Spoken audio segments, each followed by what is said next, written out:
Hello दोस्तों, मैं आपका दोस्त, आपका फ्रेंड फिर से एक बार समर्पण टेक्निकल से। और आज हम लोग जानेंगे रेक्टिफायर के बारे में। ठीक है, तो ये हमारा ट्रांसफार्मर होता है और ये हो जाता है प्राइमरी।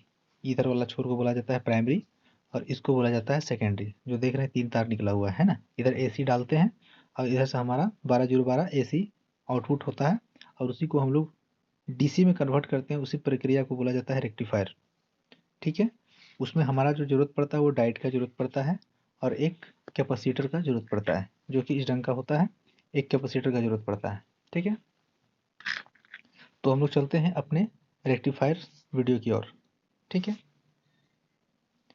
तो अभी मैं आप लोगों को थ्योरिकल के माध्यम से बता रहा हूँ कि रेक्टिफायर क्या होता है, और उसके बाद नेक्स्ट वीडियो में प्रैक्टिकल के माध्यम से बताऊंगा। ठीक है, तो रेक्टिफायर 3 तरह के होते हैं।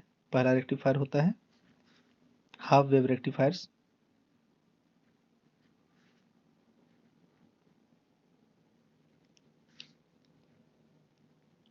Half wave rectifiers half wave rectifiers क्या है? जैसे हमारा ट्रांसफार्मर हो गया, ये हमारा ट्रांसफार्मर का सपोजिट, ये जो हमारा ट्रांसफार्मर का है प्राइमरी हो गया।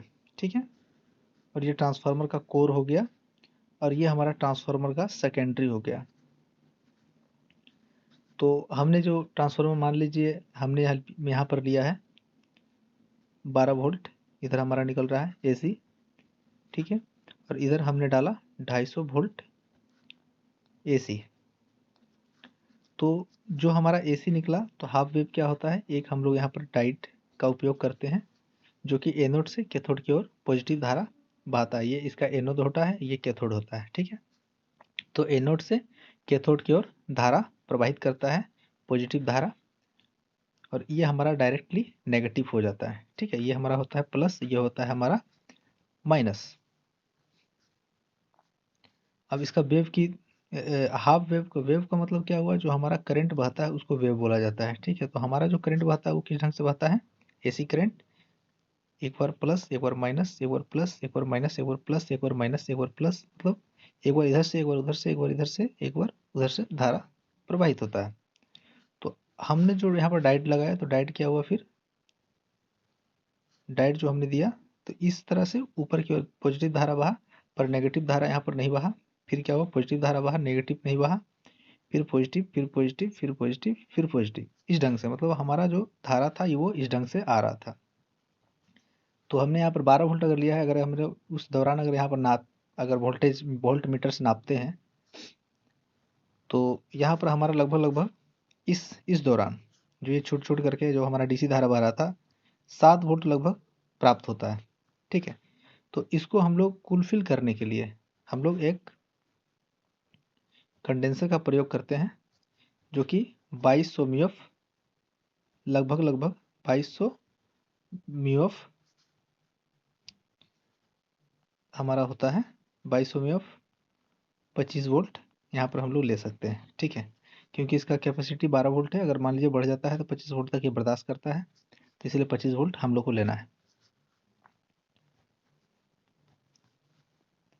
अब जो है ये जो होता है, जब भी इधर से पॉजिटिव धारा जब बहा, मतलब पॉजिटिव धारा जब आया, तो जो हमारा ये कंडेंसर था वो क्या हो गया, चार्ज हो गया। और जैसे ही नेगेटिव धारा यहाँ पर आया, तो ये जो चार्ज था वो बहुत जल्दी रिलीज कर देता है यहाँ पर। तो रिलीज किया तो यहाँ पर क्या हो गया, इस जगह जो ये जो गैपिंग था ये भर गया। ठीक है, ये गैपिंग जो है भर गया।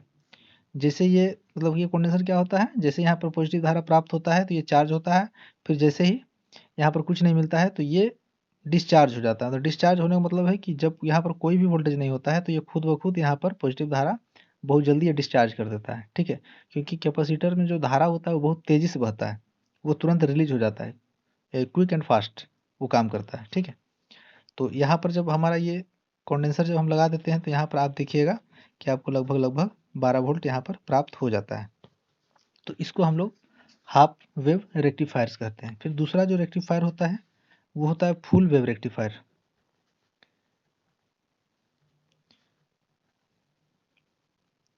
फुल वेव रेक्टिफायर्स, अब फुल वेव रेक्टिफायर्स क्या है, वहाँ पर भी हमारा इसी ढंग से होगा, ट्रांसफार्मर वही होगा, ये हमारा ट्रांसफार्मर का कोर हो गया, और ये हो गया हमारा, ये हो गया प्राइमरी, इधर हम लोग डाले 250 वोल्ट, और इधर हमारा हो गया सेकेंडरी, ये हो गया प्राइमरी, ये हो गया सेकेंडरी, सेकेंडरी में हमारा मान लीजिए 12 वोल्ट निकल रहा है। तो फुल वेव में क्या होता है कि डबल कॉइल का ट्रांसफार्मर का जरूरत हम लोग को पड़ता है, ठीक है। तो यहाँ मान लीजिए कि एक पॉइंट यहाँ पर भी है ना, 2 कॉइल है, एक कॉइल यहाँ से यहाँ आया, एक कॉइल यहाँ से यहाँ आया। तो यहाँ से यहाँ तक जो हमारा वोल्टेज होगा 12 वोल्ट होगा, और यहाँ से यहाँ 12 वोल्ट होगा, इसीलिए इसको बोला जाता है 12 0 12। लेकिन अगर हम यहाँ से और यहाँ नापते हैं एसी का रेंज में, तो ये हमारा 24 वोल्ट यहाँ से यहाँ बताएगा, ठीक है। तो और यहाँ से यहाँ 12 वोल्ट, यहाँ से यहाँ 12 वोल्ट, तो ये हम लोग ले जाते हैं आगे, और इसको इस तरह से इसको भी हम लोग ले जा रहे हैं, ठीक है। तो यहाँ पर हमने लगाया एक डायोड, एनोड से कैथोड की ओर धारा बहता है, और यहाँ पर एक लगाया हम लोगों ने डायोड।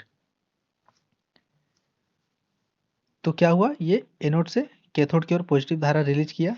अब यहाँ पे वेव को समझ लीजिएगा थोड़ा सा, वेव उसी ढंग का है वेव, ये जो है एसी हमारा धारा बह रहा है, ठीक है।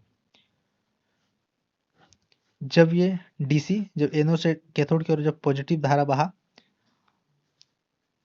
तो अब फिर ये जैसे ही उल्टा हुआ, तो ये जब यहाँ से पॉजिटिव धारा प्राप्त हो रहा था, वो पॉजिटिव धारा यहाँ चला गया, ठीक है। तो जैसे यहाँ पर गया, तो यहाँ पर क्या हुआ, ये वेव पूरा हो गया, ये वेव पूरा होते हुए हमारा जा रहा है, ठीक है। तो इसमें कहीं भी गैपिंग नहीं हो रहा है, इसमें कहीं भी गैपिंग नहीं हो रहा है, क्योंकि एक बार ये डायोड के द्वारा ये कुल फिल हुआ, फिर एक बार क्या हुआ कि इस डायोड के द्वारा ये कुल फिल हो गया, तो यहाँ कहीं भी गैपिंग नहीं गया। तो यहाँ पर आप देखिएगा कि अगर इसका ये दोनों पॉइंट आपस में जुड़ा हुआ रहेगा, इसका और इसमें आप डीसी के रेंज में अगर आप नापते हैं, ये पॉजिटिव हो जाता है, ये नेगेटिव हो जाता है, तो आपको तकरीबन 12 0 12 का ट्रांसफार्मर है, तो यहाँ पर 11 वोल्ट, 10 से 11 वोल्ट आपको प्राप्त होगा, क्योंकि इसके डायोड के थ्रू से जो बह रहा है, तो इस डायोड में भी कुछ खपत हो जाता है, ठीक है। और जैसे ही हम लोग यहाँ पर कैपेसिटर फिर से लगाते हैं, कैपेसिटर माइनस, ये होता है हमारा माइनस, ये हमारा हो जाता है प्लस। और जो हमारा लोड होता है, यहाँ पर मैंने आपको लोड नहीं बताया था, सॉरी, तो यहाँ ये हमारा लोड हो जाता है ना, तो यहाँ पर भी लोड होगा। लोड कैसे होगा, ये हमारा माइनस था, ये पॉजिटिव है, तो यहाँ पर पहले हम लोग जैसे ही कैपेसिटर लगाते हैं, तो यहाँ पर क्या होता है, 12 से 13 वोल्ट हम लोग को प्राप्त हो जाता है, 12 to 13, जो कि इस प्राइमरी के वोल्टेज पर निर्भर करता है, थोड़ा सा आगे पीछे हो सकता है। और ये हमारा हो जाता है लोड, जो हम लोग उपकरण इसे चला रहे हैं, ये हमारा लोड होता है, ये माइनस छोर हो गया, ये प्लस छोर हो गया, ठीक है।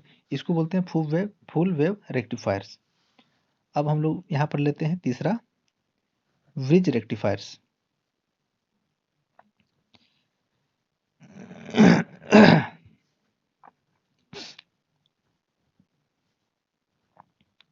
ब्रिज रेक्टिफायर्स, तो ब्रिज रेक्टिफायर्स क्या होता है, वहां भी हमारा ट्रांसफार्मर जो यूज होता है वो सिंगल कॉइल वाला लेते हैं हम लोग, ठीक है। और इसको हम लोग डबल कॉइल में भी समझेंगे, ठीक है। तो ये हमारा प्राइमरी हो गया, ये हमारा सेकेंडरी हो गया, ये हमारा ट्रांसफार्मर का कोर हो गया, ठीक है। चलिए यहाँ पर हम लोग डबल ले लेते हैं, है ना, थोड़ा सा इसको बड़ा कर देते हैं, और ये हमारा यहाँ से यहाँ तक हमारा हो जाता है प्राइमरी। एसी करंट हम लोग यहाँ डालते हैं 250, और यहाँ पर हमारा डीसी प्राप्त होता है। तो ब्रिज रेक्टिफायर क्या होता है, सॉरी, इसको भी हम लोग माइनस रखते हैं, ठीक है। मान लीजिए कि हमारा 12 0 का ट्रांसफार्मर हो गया, ठीक है। तो हमारा जो रेक्टिफायर होता है, उसमें 4 डायोड यूज होता है। जैसे ये हमारा रेक्टिफायर था, ये हमारा रेक्टिफायर है, इसमें ऑटोमेटिकली ये चारों डायोड इसके अंदर में है, ठीक है।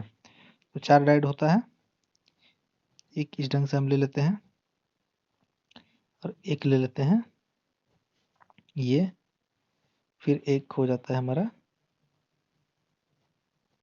ये,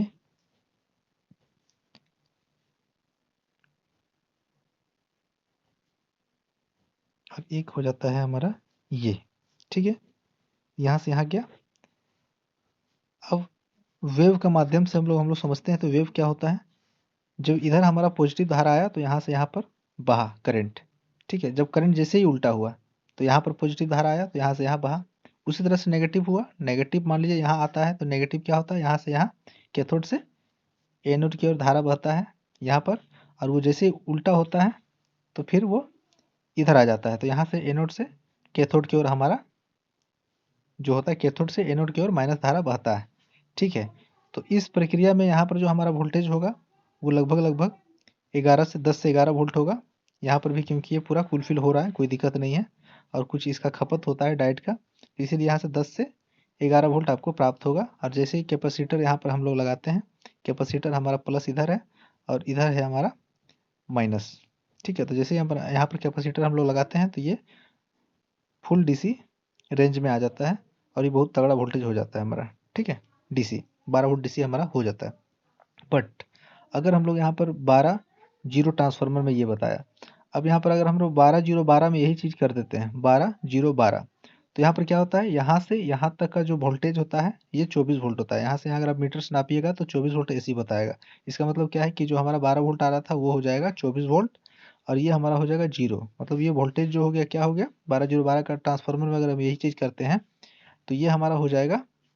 और यहाँ पर हमारा एक चीज़ बता रहे हैं आपको, यहाँ हो जाएगा 24 जीरो 24, लेकिन 24 जीरो 24 के लिए हम लोग दो कैपेसिटर का यूज हमको करना पड़ेगा, माइनस हमको इसको मानना पड़ेगा। ठीक है, और ये हमारा जो पॉजिटिव था तो यहाँ पर ये इस ढंग का कैपेसिटर लगेगा एक, और दूसरा कैपेसिटर भी यहीं से लगेगा। ठीक है, तो यहाँ से हम लोग इस तरह से लाएंगे इसको, और एक कैपेसिटर हम लोग लगाएंगे जिसका माइनस छोर जो होता है ये प्लस हो गया और ये माइनस हो गया। थोड़ा सा गड़बड़ हो गया है, मैं लाइव बना रहा हूँ ये वीडियो। ठीक है, तो थोड़ा सा बड़ा हो गया क्योंकि मैंने थोड़ा सा लंबा खींच दिया था इसको। तो एक कैपेसिटर का जो है माइनस छोर यहाँ से जुड़ा हुआ रहेगा, एक कैपेसिटर का प्लस छोर यहाँ से जुड़ा हुआ रहेगा। ठीक है, तो ये हो जाएगा 24 जीरो 24। ये हमारा जो होता है इनटेक बूफर वगैरह जो भी आता है वहाँ पर यूज होता है, बूफर में यूज होता है, जहाँ 24 जीरो 24 से हमारा 20-30 आईसी काम करता है। ठीक है, तो वहाँ पर इसमें 20-30 आईसी को 24 जीरो 24 मतलब 24 जीरो प्लस और 24 जीरो माइनस और नेगेटिव वोल्टेज चाहिए, तो वहाँ पर ये रेक्टिफायर हमारा काम करता है। उम्मीद है कि आप लोग रेक्टिफायर को समझ गए होंगे पूरी तरह से, और आप लोग हमारे चैनल में बने रहें और आगे भी इसी तरह से आपको वीडियो प्राप्त होगा। ठीक है, तो मैं चाहूँगा आप लोगों से विदा लेना। आप लोग प्लीज़ सब्सक्राइब करें एंड लाइक करें एंड कमेंट करें, जिसको नेक्स्ट वीडियो आपको जो अगर जो कुछ चाहिए जिसके बारे में आपको समझना है तो वो कमेंट करें, मैं आपको आगे समझाऊंगा। और इस तरह से आप निरंतर हमारे वीडियो में बने रहिएगा, जिससे आपको और बेहतर इलेक्ट्रिकल एंड इलेक्ट्रॉनिक्स के बारे में जानकारी प्राप्त हो सके। इसी के साथ आप लोग का बहुत बहुत धन्यवाद।